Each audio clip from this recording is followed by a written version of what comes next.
cha cha cha cha Igbo kwenu ya kwenu ya kwenu ya kwezonu onye anyị na-enọ taa bụ onye ji maazi 200 hours wee malụ ịmakwa otu nwoke baa na nke ndị Guinness World Record wee jee ife omelu uwe o jide the record break o brekichara record a jee set nke ọfụ wee mee ya ọ dị nke ya dị almost impossible. Ewogolo aka na. Wugo ya times 2 sef. Ọdụ owogo ya times 2. Ejima. Mee ya ife ya dị almost impossible for anybody iche. Onye cheta ya na-eche. Ịbanye gode ebe a 200 hours. Afọ bụ Godwin Nedum nke anyị ji Godwin Art Gallery wee ma. Godwin nnọọ. Nwoke ọma. Unu kan hapụgodi ikwu maka unu nwa na unu nnọọ you played a major role, like Ekene dealing the voice of the East. Every nekutu ukwu Ekene, unga utara the voice of the East if yourself. Makana you actually showed us to be united as Igbos, and that was very lovely. Like omasiri munku unu nyara aka kumfuni ya gasara otosi gasa. Or if I na a gosiputa na voice of the East. I na gosiputa na ndị Igbo fulu onwe ha n'anya. Na ndị Igbo bufu na onweghị nkewa dị n'ala Igbo. So Godwin no obido anyị ụtọ niile n'obi anyị taa nke anyị ma na anyị na-ekwu na fonu since ị na-eme Guinness World Record taa ịnọzi ebe anyị iji ọkpa gị wee bata ebe a nna so ị akọwalụ ndị voice of the East, that is ndị na-ekiri anyị ndị na-ekiri interview a na onye bụ kọwara anyị onwe gị. Afa m bụ Maazị Godwin Chika Nedum. Ekene kwa ndị Igbo kwenu.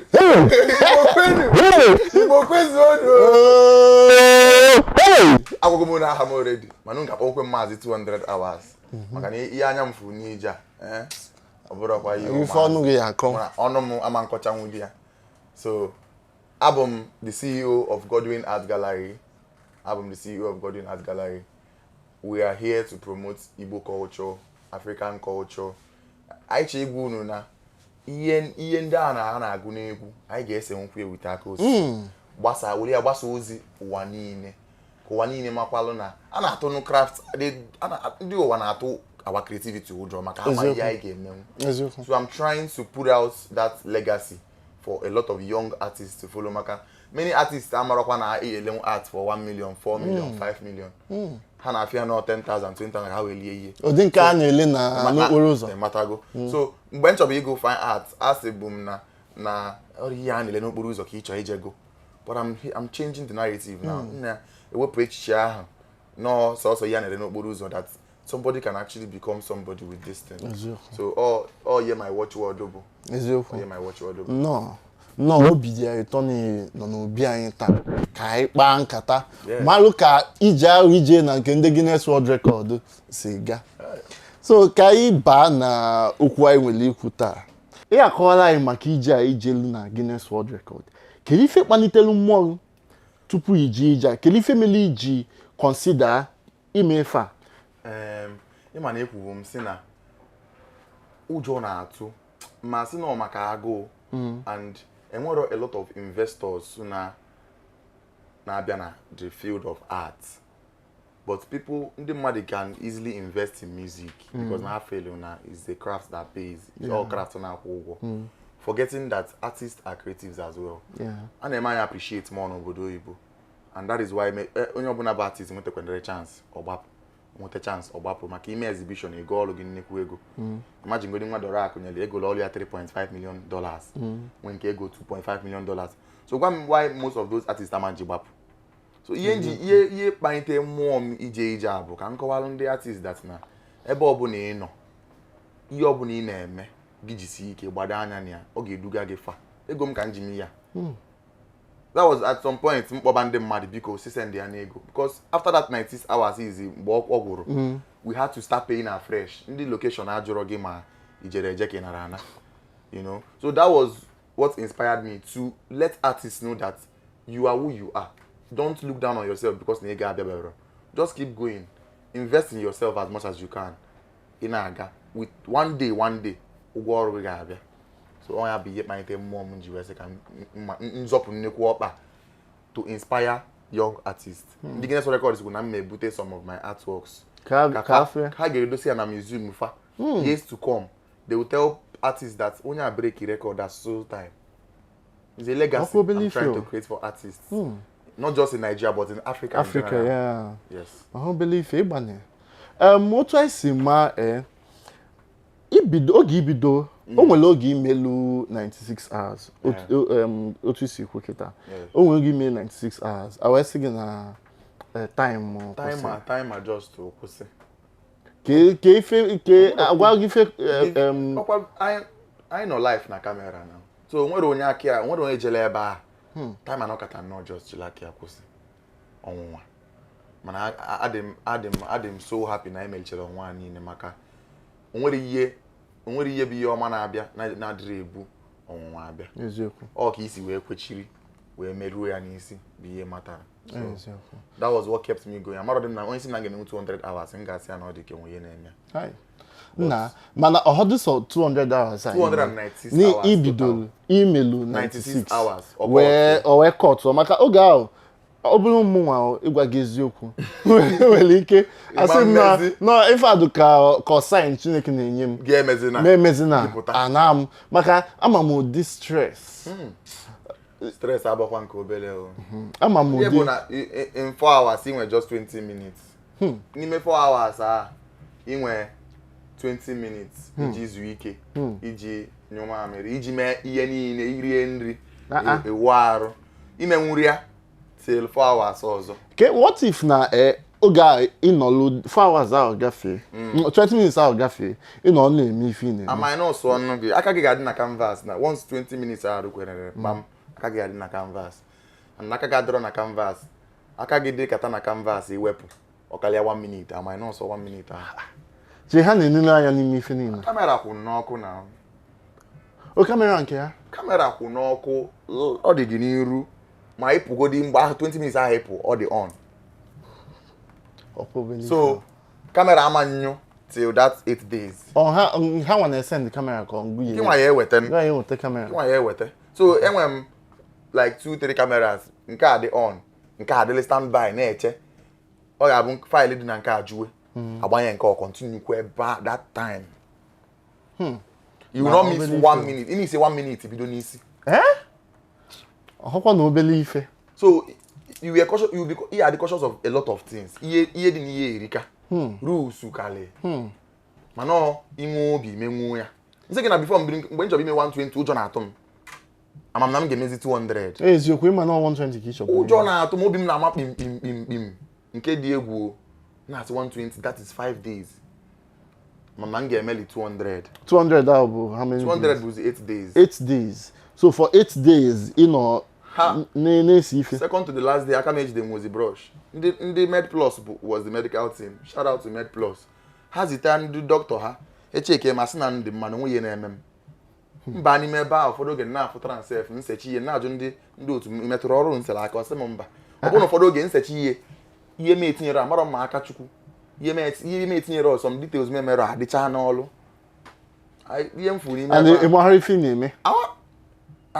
Ụfọdụ oge m mechie anya etu a m na-ese ihe anya m yi mana anọrọzi m ya arụ nnọ mana mmụọ anọrọzi nke a bụkwa ije ndị mmụọ ezigbo ije ndị mmụọ maka ihe na-emegodi abụrụ ihe na-eme bụ nka mma na nka bụ something dị connected with mmụọ maka all inspiration ga-abịa iwe mara ihe ị ga-ese ọzọ inspiration bịa ise inspiration bịakwa ise ọzọ nwere ike na-eche nka ihe ọbịa gị n'uche gị ise nka isekwa okay ideghị ife ihe si n'akwụkwọ anyị asị gị okay nee mba ihe a just gwadebe gị bụ ise ihe ama mmadụ fịa na ọma na ihe a bụ uko mmadụ fịa na ọma na ihe a bụ ọja mmadụ yara esenwe ihe amarọ mana ihe esenwe ofu ife ugboro abụọ ihe esenwe ofu ife ugboro abụọ mana ọma mbụ ofu ihe kpam ịchọgodi ị nọrụ n'ofu ọrụ time ahụ agwụ ịchọ ebute nnekwu ọrụ nọrọ na ya time agwụ ihe ha madebe bụ na ị na-ese ihe aka ị nara just na-eme ofu ihe ị na-ese ihe na-aga onye gbasara be ha so oge a time agụ kwụsị oge mmesha go 98 hours 96 hours 96 hours I was saying ni bidozi ọzọ the almost 100 hours I say ni bidozi ni isi if you may go up to 5 days okay yes I say ka ife kal go bi iji maka o nwere video mfo oge emechala announcement maka mụ na nọ ni manager gị na-ekwu okwu o wee kọwaa m ife melu hey eti ezigbo wee sị mba kelu dị ekwensu dị fa wee bịa na akara ngwa Instagram wee fụ video amamunye tinye video ọ dụkọ Tunde not amamunye tinye video ịnụ otu a ịnọkọ onye ike agwụgo n'oke amara ịgwa m Nick I continue with that challenge okwu m na okay Godwin Batoka kaifu the next thing full announcement ka ife kal go bi ibidokwa ya again after the whole stress ị ga yakọwala maka odi mental exhaustion na stress ina igabiga na nkeji mana achọrọ m ime ife kal go bi maka ife ahụhọ ọhụ mmadụ niile enwe that motivation again maka most of us more especially ike adịrọ m ịgwa gị eziokwu eji omu ọkwa efuola eji omu ụlọ egwu mma ala ugodo ụla ka m nwere ike ịma ọ na-ịla ụla ike anyị adịghị ime ife ka ife nye ego that motivation the fact na mma na art needs to be appreciated more abụ m onye agụm ya na akwụkwọ adị m na mbụ love anya mara dem na nga ebuli alu ebe ya fine arts ka go na fine arts can go na school now Funai shout out to them how family ha bụrụ Funai Ebonyi Funai Ebonyi ha bụ boss bụrụ ndị egwu Lagos branch a very big shout out to them ha bịa ha na-ego isi ndị ma ndị fans here na location they say order for drink how much so all of those people that has actually invested their time into me and then now people are looking up to me. And I have a course. I have something I want to achieve, which is putting art, African art, or art in general, out on the map. Can they map the water that now? Yeah, no one will value. Because our arts and crafts they lose value here in Nigeria. If you say mad all over go now, say got young guy got na main road 7,000. Nah. So I want to change the narrative about art. Actually, change the narrative about nka. Mmadụ ga-agụ egwu just ọ bịa pụta na stage ọ perform egwu enye 10 million naira on hour egwu ọgụ goro agụ ma mmadụ ga-anọ kpokọta brain ya see ihe secheche ihe pụta na-ekwu ya 20,000 naira. So the fact that I had that goal in mind to change how art is seen in Nigeria, I want art to be appreciated more. That was what kept me going. And then coupled with the fact that my mom was there, prayer warrior. I come na jugu maka nnegi. I'm na jugu maka nnegi mana. Afum. Ana for no jo. Hana told John the team me na told you about them. Because I was resting. That was the longest rest I had in a very long time after 4 days and. Okay, I see Jesu ike. Ama mo na time akwụsịcha asị m Jesu ike ka ha contact the Guinness World Record. Okay. Ka amarụ ka a ga-esi wee na-eje from ebe a. So, ụjọ na-atụ ha because I was already becoming aggressive. Doctor sị na iwe ga na-obeli ihe etu a iwe ga na-ewe m and everything. So ụjọ na-atụ ha onye ga-ata arụ m ike nta mmadụ arụ ma ọ bịakpọte m. Ma ha kpọte m ozigbo. Mụ abịa kasịzi ha obi akwa. But in front of them I comported like and see how so ibido n'isi bụ the only problem ha sị m nsi for okay. Ha kpọje m na room ebe ngazi wodi ike. But before I got to that room onye ọbụla gbasacha. My mom said, I got a little, I don't worry, I'll start afresh. What I go? Isn't ha? He said, I got a little, and after I have a chassis, you didn't say, I just know in the George, and the bano. When the record, when the record be fair. How was sending that? Yes, when the record be fair. I am only a 5 times record holder when I'm Braqua on the bar. Cafe? Chukwebuka freestyle. Okay, you can have a ball. Okay, he was there. Wow. You know, so they were handchapos here, but I didn't allow anybody to see me cry. Shy. I cried several times. My teammates cried several times. Just then my stage aqua just and I'm go see so that was it kept me going big time. The fact that I had a lot of young artists that I was motivating. I brought the best in art and when go school, but this journey ebido go me and ngejele and isi chukwu digide em dulite me aba gedulukwe me no n'isi ụwa n'isi mmiri. Isi if email abụrụ obele ife. So Emma okaligo of 5 weeks now. 4 weeks. 4 weeks imechalo Pentaton na akpọ ya n'afọ oyibo Pentaton ka Pentaton na otu asị kpọ ajide. So kezi ife ji ndị Guinness inye gị your award? Emana ya bụ is a marathon. It's the longest painting marathon. Marathon abụrụ ihe a na-agbapụ ọsọ. Ị na-anya efu na nke Hilda bụ 110 hours. O take so much time before ya apụta. Ha na-eji nwayọ review chaa ya. Wepụ ndị oge ndị ha ga-ewepụ. Onwe half like that 1 minute. Ụfọdụ oge aka m na amande ruo 1 minute. Ha wepụba 1 minute. Ha ga-eji nwayọ na-enene ya. Wee na-ewepụ. Ha ga-eji nwayọ. So ha nọ na nnene ya kịta. I'm sure na ha elugo because we've sent them up more than 100 hours. So I na-send ha na-enene. Ha say na ike ya na 1 hour. So I kg ya into 200 videos. If not there is. So mgbe a ga-eji upload 200 videos, ha webe me review. So ndị ka anyị ga-eme ma ọ bụ ma ọ ga-apụta. Anyị ga-atụrụ ugo. Anyị atụrụ ugo. Anyị na-atụ ugo kịta. Yes, anyị atụrụ ugo dị ugo. N'ọzọ ka anyị nwere fan didi. Ma ọ bụ ma ọ ga-apụta. It's a long marathon. 200 hours, 40 minutes. 40 minutes harder than 4 hours because as only 200 hours was on the dot. J drop brush. Hasim na mama drop mu brush. Na that 40 minutes na Guinness World Record tinyeli eniwu. Na 40 minutes ya batale. Fast mo ba ka mo me bebezila akwa. Muti na aka ike agwugo m. We lot of ba se we my cup, World Cup. Trophy to show that I've won. That was just the inspiration that was coming to my head. I kept drawing different things, significance as a winner. You know, to the kikasi mwe mobi. Makompa ma nke njebelo mmadu ike agwugo m ebe a. Chai. 200 hours. So if you na kowa kita only send go over 100. Okali go the 100. Okali go 100. Yes. And so, I send her review. So we are send her my pictures cheba at the crowd and has a kwine led the all.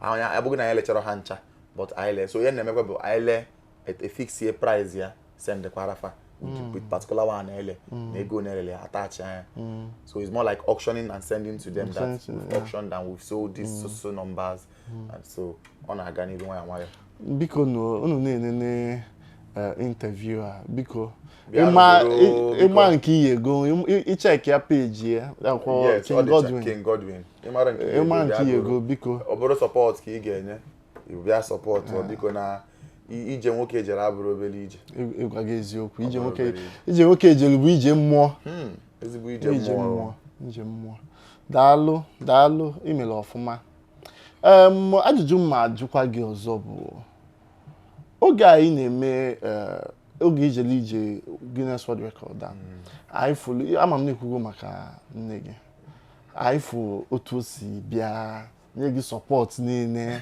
o gosi na ezigbo nne m ọma so ndị mmadụ na-afụkwa videos ebe ọ nọ ya ọkwụ ọ nọ back to back na ala ma m nọ nya ụfọdụ oge bụ mụ anyị na-asị ajezela ụla ngwajela ụla jezuke n'obele ike ụlalụ obelo bife mali ọkpadatagokwa na because nwa ya alalụla eziokwu nne bụ nne aha ezu ike ebe nwa ya ezugbo exactly so that was it and all the challenges in face onwe mgbe ya nọkọta aka m ejide nwozi brush ya na-abịa second to last day njide brush ọ kpọwa ndị ọ ga-akpọ biko bịawakwa no njide brush aka ọdanarị m the grip dị n'aka m apụchago njide brush ọdanarị m akpọ ndị med plus asị na onwekwu ihe ọzọ ya eme si wetele m Local-Z boost not so Local-Z boost na then people cheering me more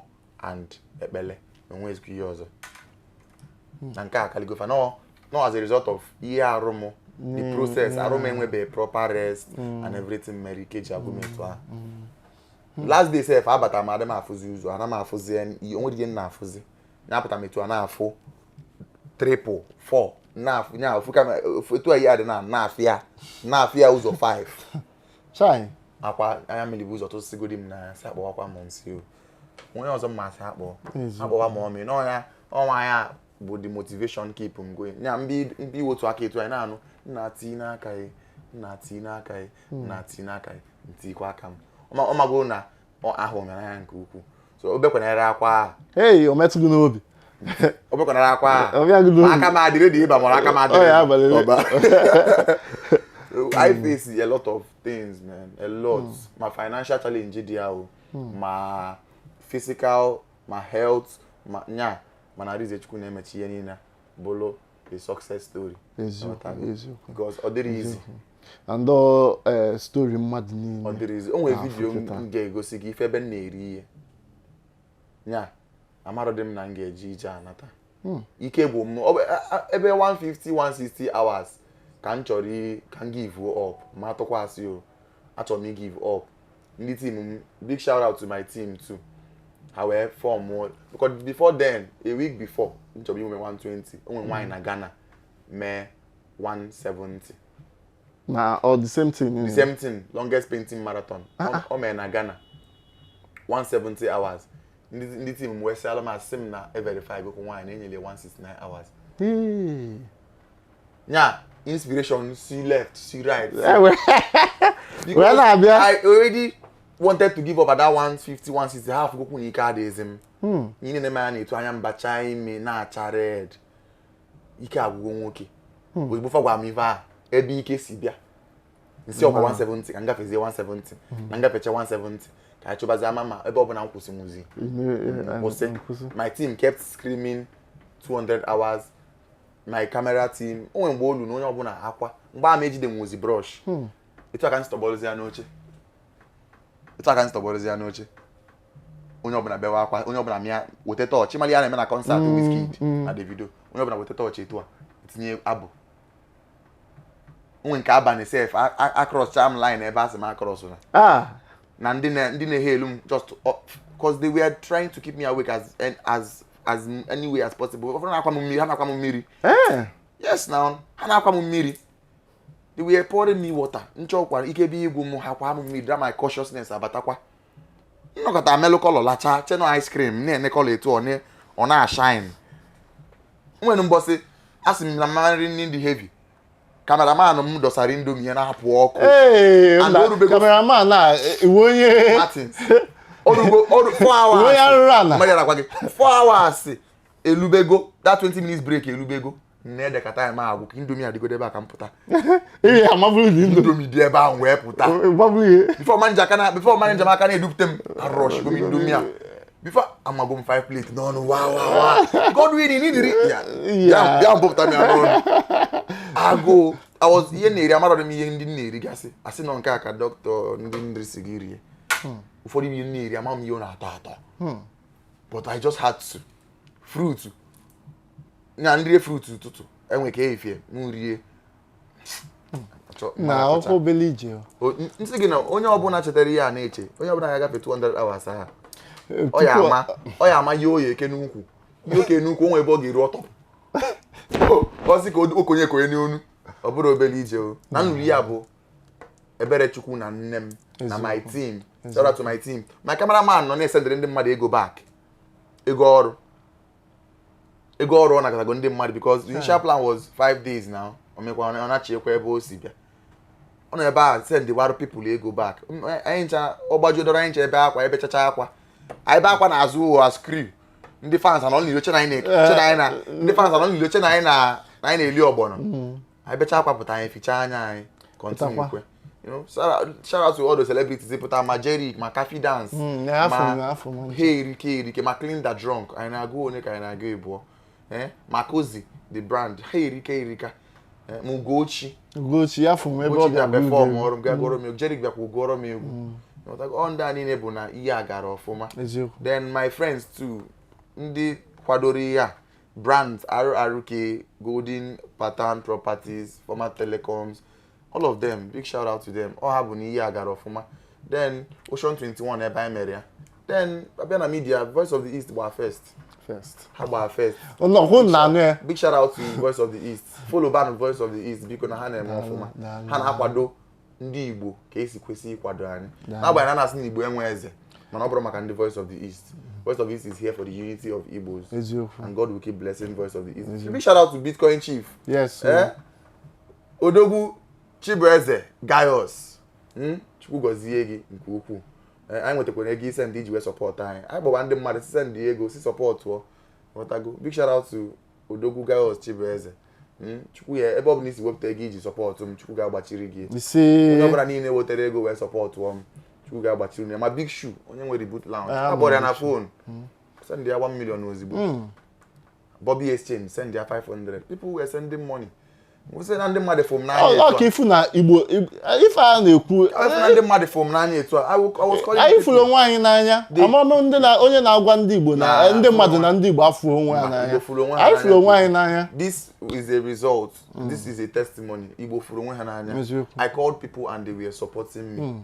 You know, people onye akpọrọ na phone osi okay man, okunye support ya.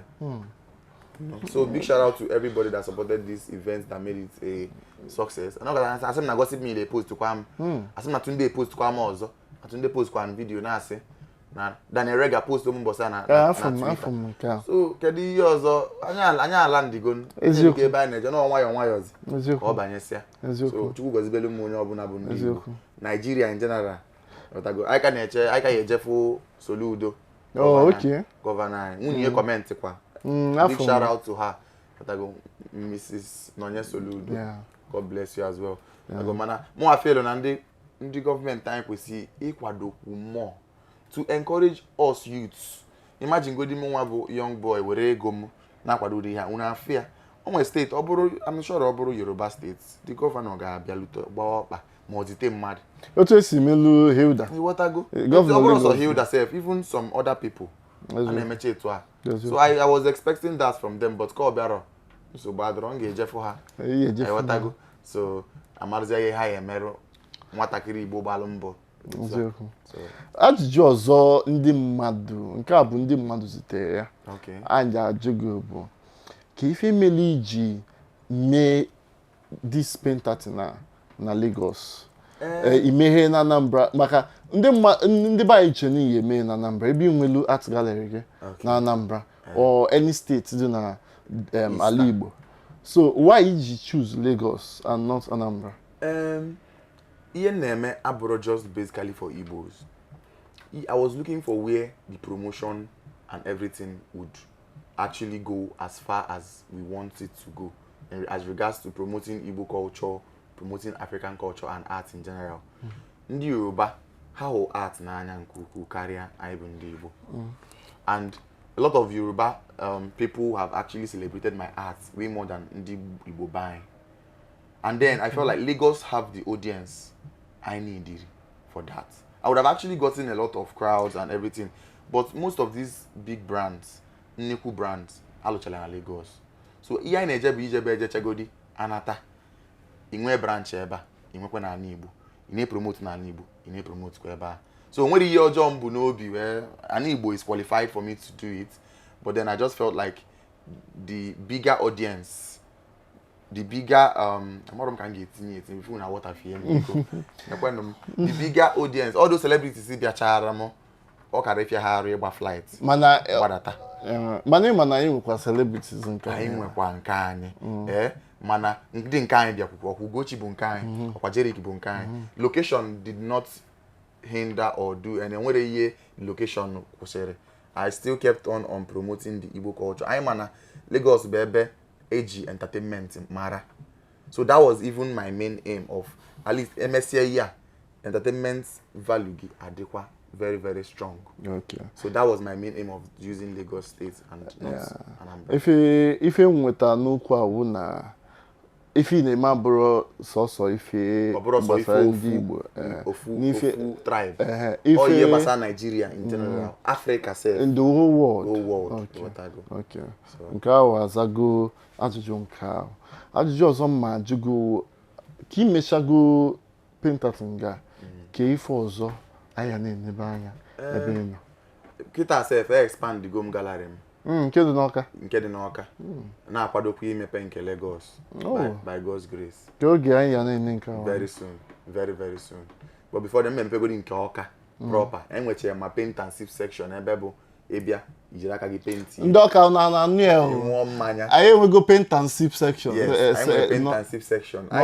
I ga-agbapere unu video very soon it's a very lovely place so it dey board art hills by the time you walk in nature art you go outside you get paint you see po ịchọ ma paint and sip with mmanya garara ọnụ ịchọ with nke agarara ọnụ anyị nwere ya for onye ọbụla is a home for all onye ọbụla bịa nwa anwụrị the main aim is to promote the art culture to let people know that art can serve as a therapy even na-enwe gị bịa ijiri aka gị se ya nwa anwụrị you know and then you see yourself on another level ichezo mkpa gị till after ka isechara ya so it's a therapy ogwogogo ya so we are trying to promote art as much as we can before nke Lagos abịa anyị agbape nke baanyị nke ahụ anyị na-ewelata akụluo ụnọ ọya anyị na-eme ọnya ka njije bụ ụzọ mgbape nka nyezie ndị Lagos nke fa so ndị Awka bịakwa nke mpenti wee na-esip ọdụmma kee onwere any of your paintings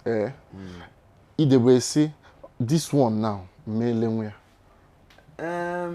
onwe painting ndowe for after na Pinkerton na onwe anya nse anya ihe ndola anya bụ for 2.5 million size ya oriro nne mana ebe nnọ wee sa anya abụrụ normal place nna na-ese ihe ị na-ene anya anyị na-afụ anya nya ọ dị ka anya ebulu dị ya adị iwatago mele ọlụ a then all of the materials you use my canvas I will keep them as a museum structure aga onye batakwa agwa na so date na onye I use ya wee say ihe I produced almost 200 paintings na 200 hours now so it was all more like 1 hour one painting yeah 1 hour one painting 1 hour one painting so it was a big feat achieved arize chukwu arize unu arize nnem arize ndị Igbo na ndị Nigeria in general daalụ maka nnọnyere anyị taa obi dị anyị ụtọ na ịbịara ebe a taa oke nwanne m ndị be anyị ọhụrụ na-afụgo ụnụ anụgo ife maazị 200 hours kwuru ọ ga-adịzi ụbọchị ọzọ oge anyị akpọtakwala ụnụ onye ọzọ anyị na-enwe mkparịta ụka dị iche ọ ga-adịzi arize unu ndị Voice of the East ebe ntị weta ya zere unu ise